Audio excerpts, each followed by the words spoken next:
ایک بادشاہ محل کی چھت پر ٹہلنے چلا گیا۔ ٹہلتے ٹہلتے اس کی نظر محل کے نزدیک گھر کی چھت پر پڑی، جس پر ایک بہت خوبصورت عورت کپڑے سکھا رہی تھی۔ بادشاہ نے اپنی ایک باندی کو بلا کر پوچھا کہ کس کی بیوی ہے یہ؟ باندی نے کہا کہ بادشاہ سلامت، یہ آپ کے غلام فیروز کی بیوی ہے۔ بادشاہ نیچے اترا۔ بادشاہ پر اس عورت کے حسن و جمال کا سحر سا چھا گیا تھا۔ اس نے فیروز کو بلایا۔ فیروز حاضر ہوا تو بادشاہ نے کہا کہ فیروز، ہمارا ایک کام ہے، ہمارا یہ خط فلاں ملک کے فلاں بادشاہ کو دے آؤ اور مجھے اس کا جواب بھی ان سے لے آنا۔ فیروز کہنے لگا کہ بادشاہ کا حکم سر آنکھوں پر، اور وہ اس خط کو لے کر گھر واپس آ گیا۔ خط کو اپنے تکیے کے نیچے رکھ دیا، سفر کا سامان تیار کیا، رات گھر میں گزری اور پھر صبح منزل مقصود پر روانہ ہو گیا، اس بات سے لا علم کہ بادشاہ نے اس کے ساتھ کیا چال چلی ہے۔ ادھر فیروز جیسے ہی نظروں سے اوجھل ہو گیا، بادشاہ چپکے سے فیروز کے گھر پہنچا اور آہستہ سے فیروز کے گھر کا دروازہ کھٹکھٹایا۔ فیروز کی بیوی نے پوچھا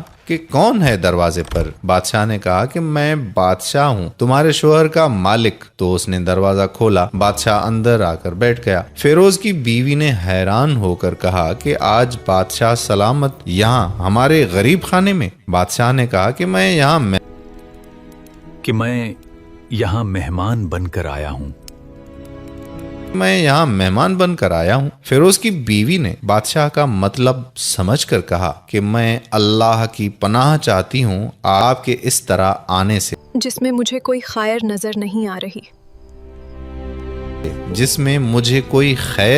نہیں آ رہا۔ بادشاہ نے غصے میں کہا کہ اے لڑکی، کیا کہہ رہی ہو تم؟ شاید تم نے مجھے پہچانا نہیں، میں بادشاہ ہوں، تمہارے شوہر کا مالک۔ فیروز کی بیوی نے کہا کہ میں جانتی ہوں کہ بادشاہ آپ ہی سلامت، بادشاہ ہیں۔ میں جانتی ہوں کہ آپ ہی بادشاہ ہیں، لیکن بزرگ کہہ گئے ہیں کہ اگر مچھر گر جائے کھانے میں تو میں ہاتھ اٹھا دیتا ہوں، اگرچہ میرا دل کرتا ہے کھانے کو۔ میں تمہارے پانی میں کوئی پھول نہیں چھوڑوں گا لوگوں کا بکثرت یہاں آنے جانے کی وجہ سے۔ شیر کو اگرچہ جتنی بھی تیز بھوک لگی ہو، لیکن وہ مردار تو نہیں کھانا شروع کر دیتا، اور کہا کہ بادشاہ سلامت، تم اس کٹورے میں پانی پینے آ گئے ہو جس میں تمہارے کتے نے پانی پیا ہے۔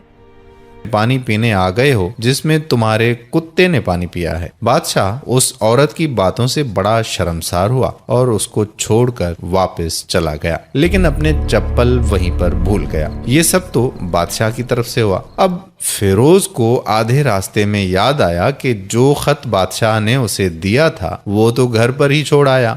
اس نے گھوڑے کو تیزی سے واپس موڑا اور اپنے گھر کی طرف لپکا۔ فیروز اپنے گھر پہنچا تو تکیے کے نیچے سے خط نکالتے وقت اس کی نظر پلنگ کے نیچے پڑی، بادشاہ کے نعال یعنی چپل پر پڑی، جو وہ جلدی میں بھول گیا تھا۔ فیروز کا سر چکرا کر رہ گیا اور وہ سمجھ گیا کہ بادشاہ نے اس کو سفر پر صرف اس لیے بھیجا تاکہ وہ اپنا مطلب پورا کر سکے۔ فیروز کسی کو کچھ بتائے بغیر چپ چاپ گھر سے نکلا۔ خط لے کر وہ چل پڑا اور کام ختم کرنے کے بعد بادشاہ کے پاس واپس آیا تو بادشاہ نے انعام کے طور پر اسے 100 دینار دیے۔ فیروز دینار لے کر بازار گیا اور عورتوں کے استعمال کے قیمتی کپڑے اور کچھ تحائف بھی خرید لیے۔ گھر پہنچ کر بیوی کو سلام کیا اور کہا کہ چلو تمہارے میکے چلتے ہیں۔ بیوی نے پوچھا کہ یہ کیا ہے؟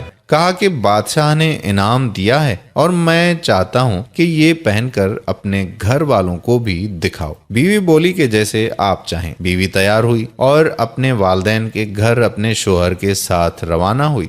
داماد اور بیٹی اور ان کے لیے لائے گئے تحائف کو دیکھ کر وہ لوگ بہت زیادہ خوش ہوئے۔ فیروز بیوی کو چھوڑ کر واپس آ گیا اور 1 مہینہ گزرنے کے باوجود نہ بیوی کا پوچھا اور نہ اس کو واپس بلایا۔ پھر کچھ دن بعد اس کے سالے اس سے ملنے آئے اور اس سے پوچھا کہ فیروز، آپ ہمیں ہماری بہن سے غصے اور ناراضگی کی وجہ بتائیں یا پھر ہم آپ کو قاضی کے سامنے پیش کریں گے۔ تو فیروز نے کہا کہ اگر تم چاہو تو کر لو، لیکن میرے ذمے اس کا ایسا کوئی حق باقی نہیں جو میں نے ادا نہ کیا ہو۔ وہ لوگ اپنا کیس قاضی کے پاس لے گئے تو قاضی نے فیروز کو بلایا۔ قاضی اس وقت بادشاہ کے پاس بیٹھا ہوا تھا۔ لڑکی کے بھائیوں نے کہا کہ اللہ بادشاہ سلامت اور قاضی القضاء کو قائم و دائم رکھیں۔ قاضی صاحب، ہم نے ایک سرسبز باغ، درخت پھلوں سے بھرے ہوئے اور ساتھ میں میٹھے پانی کا کنواں اس شخص کے حوالے میں دیا، تو اس شخص نے ہمارا باغ اجاڑ دیا،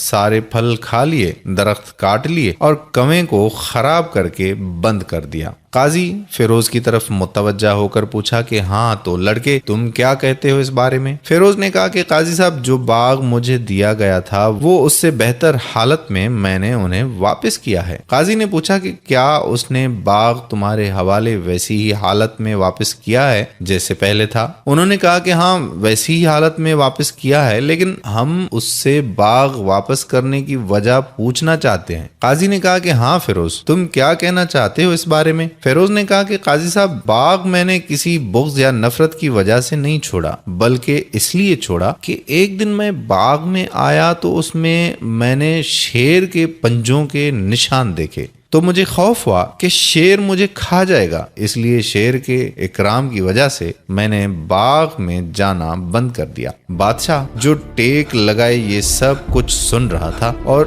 اٹھ کر بیٹھ گیا اور کہا کہ فیروز، اپنے باغ کی طرف امن اور مطمئن ہو کر جاؤ، واللہ اس میں کوئی شک نہیں کہ شیر تمہارے باغ آیا تھا، لیکن وہ وہاں پر نہ تو کوئی اثر چھوڑ سکا، نہ کوئی پتا توڑ سکا اور نہ ہی کوئی پھل کھا سکا۔ وہ وہاں پر تھوڑی دیر رہا اور مایوس ہو کر لوٹ گیا، اور خدا کی قسم میں نے کبھی تمہارے جیسے باغ کے گرد لگے مضبوط دیواریں نہیں دیکھی۔ تو فیروز اپنے گھر لوٹ آیا اور اپنی بیوی کو بھی واپس لے لیا۔ نہ تو قاضی کو پتا چلا اور نہ ہی کسی اور کو کہ ماجرا کیا تھا۔ کیا خوب بہتر ہے اپنے اہل و عیال کے راز چھپانا تاکہ لوگوں کو پتا نہ چلے، اپنے گھروں کے بھید کسی پر ظاہر نہ ہونے دو۔ اللہ آپ لوگوں کی اوقات خوشیوں سے بھر دے، آپ کو، آپ کے اہل و عیال کو اور آپ کے مال کو اپنے حفظ و امان میں رکھے، آمین ثم آمین۔ دوستو، کئی ایسے گھر ہیں جو شک کی بنیاد پر ٹوٹ چکے ہیں اور لاکھوں گھر ٹوٹ رہے ہیں۔ یہ ایک چھوٹا سا خوبصورت پیغام خاص طور پر ہمارے نوجوانوں کے لیے ہے، اگر ہو سکے تو شیئر ضرور کریں۔ اللہ نے چاہا تو ہمیں اس کا اجر بھی ضرور ملے گا، ہمارے بچوں کی اصلاح بھی ہو سکتی ہے۔ اللہ تعالی ہمیں حسن عمل کی توفیق عطا فرمائے، آمین ثم آمین یا رب العالمین۔ جتنا ہو سکے ویڈیو کو شیئر کریں تاکہ اس سبق آموز ویڈیو سے سبق حاصل ہو سکے۔ جزاک اللہ۔